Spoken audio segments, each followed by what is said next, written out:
Okay, what's going on, y'all? Walk and talk with Duke. Just making sure we on. There's a little. I'm walking and talking in the evening this time. I'm gonna go this way. But I want to talk about the crime, black on black crime. You know, we getting a lot of heat for the black on black crime, and believe me, you know, it's out of control. It's straight up out of control. We got a lot of young black kids, man, going to jail, man, for life, getting life sentence. You know, we got some black females. There's a lot of crazy shit going on. A lot of silly killings, and especially since COVID. Since COVID, it done really got crazy.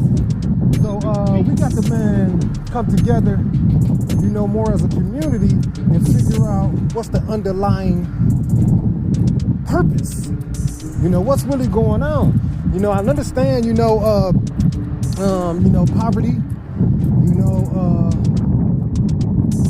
lack of education, lack of resources, all that shit. But, you know, we got to get better than that. We got to get beyond that.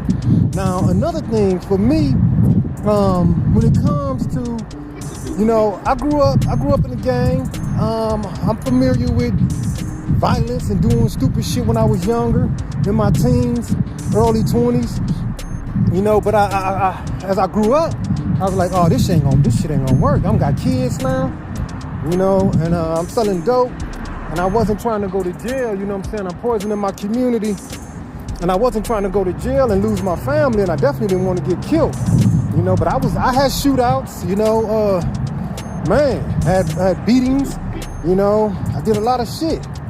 You know, thank God, you know, that I didn't ever get hurt, and thank God that I didn't ever really seriously hurt nobody, you know, because I could have been one of them, you know, I could have been locked up for life, you know, but thank God, you know, that God had me covered. You know, my grandfather was a prominent minister out of Milwaukee, Bishop Rogers, rest his soul, and he instilled a lot in me. You know, I used to travel with him all the time. I used to always get off the block. I used to always go places, travel a lot. He used to take me to all the different cities he'd go to preach in. You know, I was always his briefcase carrier with the Bible in it. You know, and I carried the luggage, you know, and I hung out with all the different bishops and stuff like that. And that was cool. So I was able to see some different shit. You know, and that's probably the biggest problem, you know. People ain't seeing the different shit. You know, they're not seeing what's really going on, you know. But, you know, how do we control this violence? What can we do for our community to control this violence? You know, that's the biggest question. That's the question we need to be asking ourselves. What can we do to control this violence? What do we need to do? You know, growing up again, out of Milwaukee, I turned my life around in the mid 90s, 94, probably before that actually, early 90s. I started turning my life around, and then after I turned my life around, I started a non-profit organization. I'm here crossing the street, a lot of traffic, but I'm doing my walk and talk with Duke. But I changed my life around. You know, after I realized that, you know, I didn't want to go to jail, I didn't want to go to prison, I started a nonprofit organization called Club Kids out of Milwaukee. But one of the things that I learned, you know, when I changed my life around, you know, I wasn't cool no more. You know, what I was doing with the kids wasn't popular. It wasn't, you know, it wasn't, you know, the words I'm looking for. It wasn't cool. It wasn't cool to help the kids. It wasn't cool to work with a nonprofit, especially back then. People didn't even know what the hell a nonprofit was. This was 1996 when I started the nonprofit. So back then, when I started the nonprofit, I started trying to get the city, talking to the leaders of the city to help fund some of my activities, and they would never do it. You know, back then, they was really scared. Way before I even started the nonprofit, you know, back in the 80s when the gangster rap came out and all that, and they started fighting at all the events. You know, this was the same thing that's happening now. You know, the kids have a party and they got to fight. But they was just fighting back then.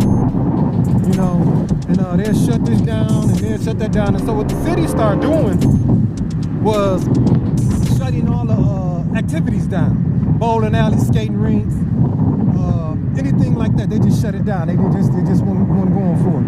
And so I'm steady going to them. I'm like, hey man, we need this. And then I can't talk to no kids about changing their lives and doing nothing better for themselves. And I ain't got shit. You know, people like to look up to what a motherfucker doing. You know, what you got, what you doing. You know, that's the mentality that a lot of us have. I'm gonna get away from this traffic. It's pretty loud, it's pretty heavy right now. But the mentality back then, the city shut it down. You know, shut it down. No party permits, no banquet halls, no arcade permits. You know, and so what they did was out of sight, out of mind. And I was telling them back then, I'm like, dude, this kid's being born every day. And it's kids turning into teenagers every day.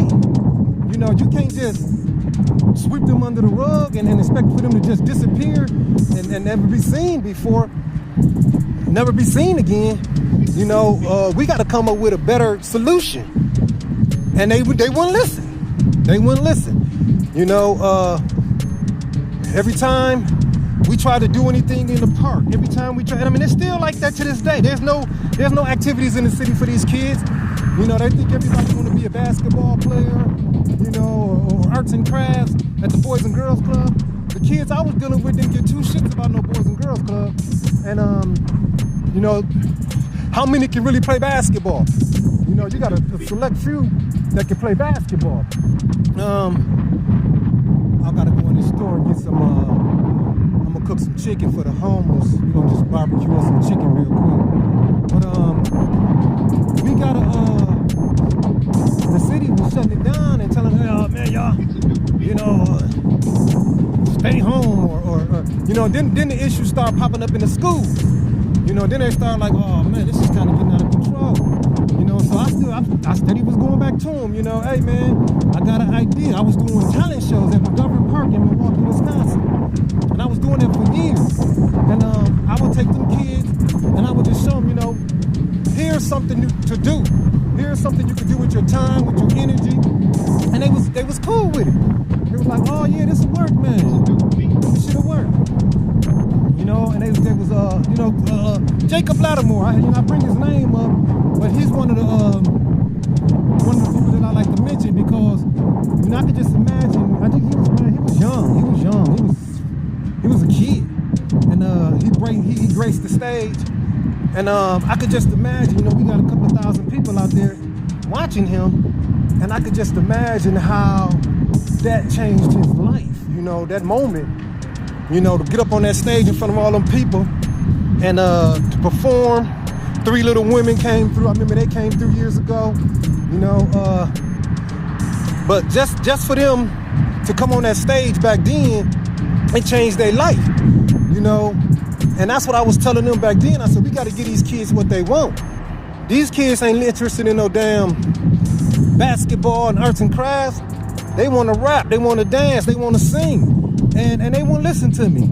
But then if we look back, or we come back up to the future, them all million, you know, these cats is millionaires. You know, the people that's out there that did it, and they cities that supported them, you know, the kids out of Atlanta, you know, the kids out of Chicago, you know, we got Jay-Z and different rappers and stuff. You know, a lot of comedians came out of Chicago. But Milwaukee wouldn't support none of that, you know. And other cities too around the world, around the country. They wouldn't support none of that, man. They turned their back on all that shit. And so they look up one day and it's 200,000 plus kids, 300,000 kids, you know. And now I'm telling them back then, you know what I'm saying? You got to give them something creative to do with their time and with their energy. And then when you look back on them, I don't know what that was about. When you look back, you will see the progress they made, you know? But Milwaukee wasn't falling for that. The community wasn't dealing with it. So now here we are. Now we got the Kia boys.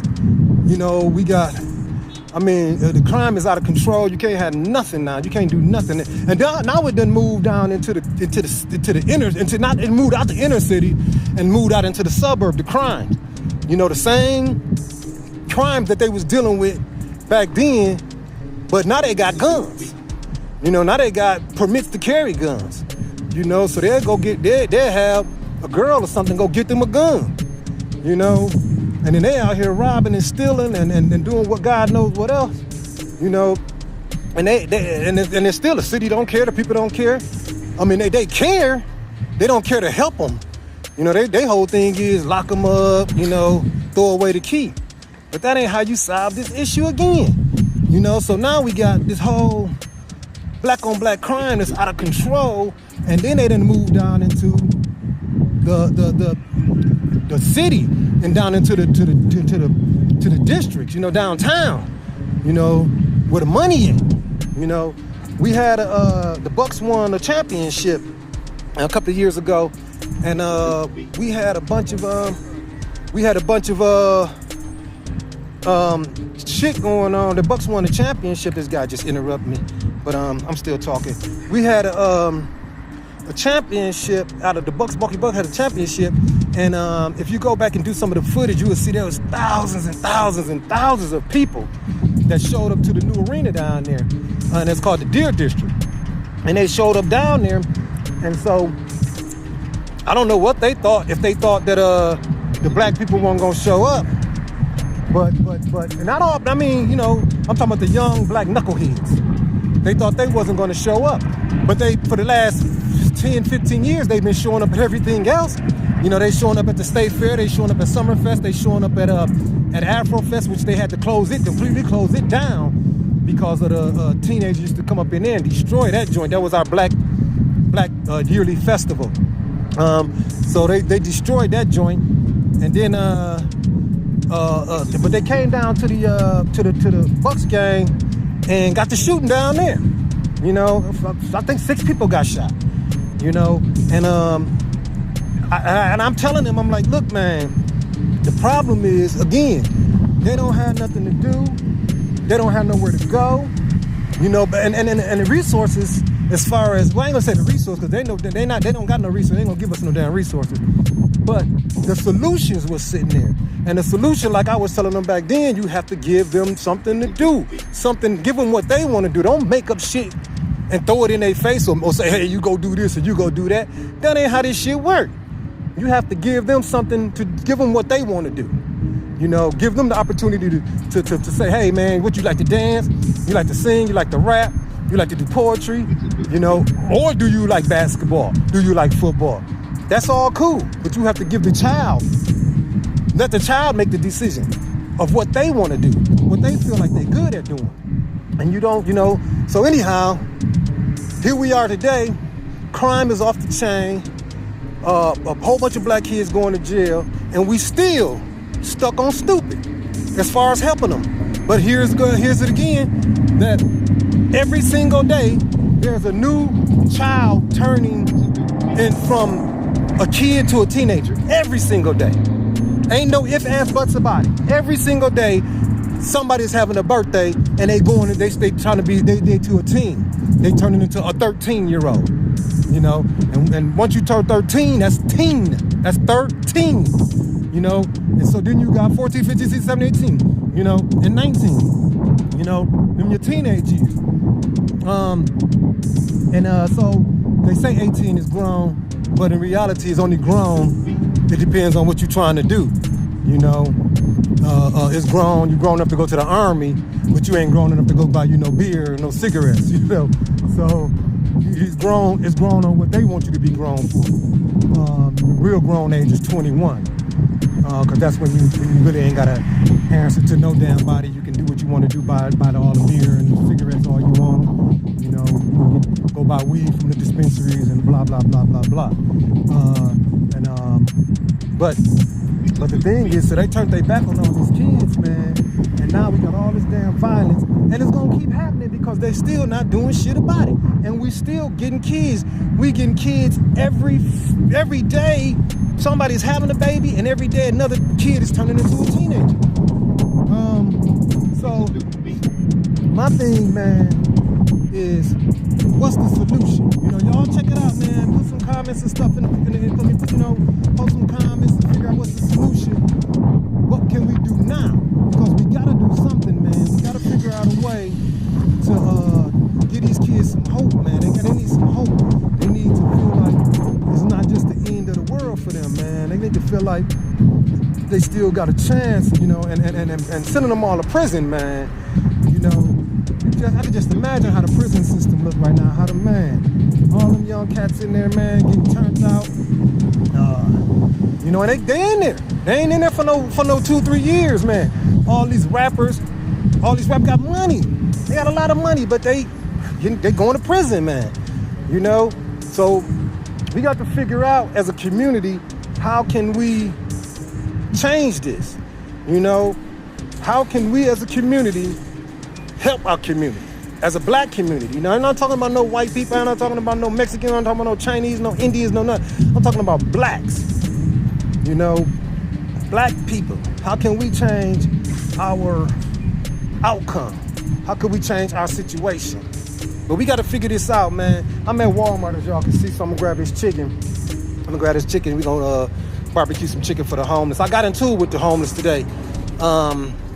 They was getting their shit moved, and I told them a few days ago that the city is pulling up and throwing everybody's shit in the garbage. They telling you to take what you can take, cause they be having a bunch of shit. They be having so much shit. You know, I'm like, why is y'all homeless and y'all lugging all this garbage around? They had mattresses, and I got the video. I'm gonna put it up. I'm gonna talk about the homeless on my next walk and talk with Duke. I'm a feed them. But I'm just really concerned about this crime, man, and what we're gonna do about it. You know, and everybody's turning their back on it, man. I mean, ain't nobody speaking up on it. Black Lives Matter ain't saying shit.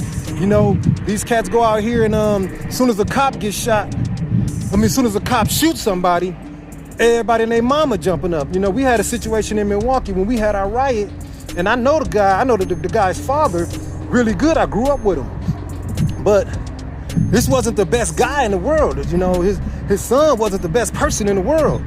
You know, he was pretty much a menace to the community. And then he got shot by the cops, and they tore the city up. They riot and tore the city up, and I'm like, man, y'all, this is the wrong. This is just wrong in itself. You know, I mean, it's going on right now in France. You know, I don't know about the little guy in France, what kind of person he was, but I know they tearing France's ass up right now. You know. They tearing that motherfucker up. Paris, all that, they tearing that motherfucker up right now. They burning that motherfucker down. They done let all the animals out the zoo. They got horses and lions, giraffes, and tigers running around and shit. You know, the motherfuckers had a zebra on the roof the other day. On the roof of a building. Zebra just up there chilling. I don't know how the hell that zebra got up there, but he was up there. So anyhow, man, we got to figure this shit out, man. So like, share, comment, subscribe, and all that good shit. And I'll check y'all out. I'm going to go up in here in this Walmart and get this food for them, man. Love.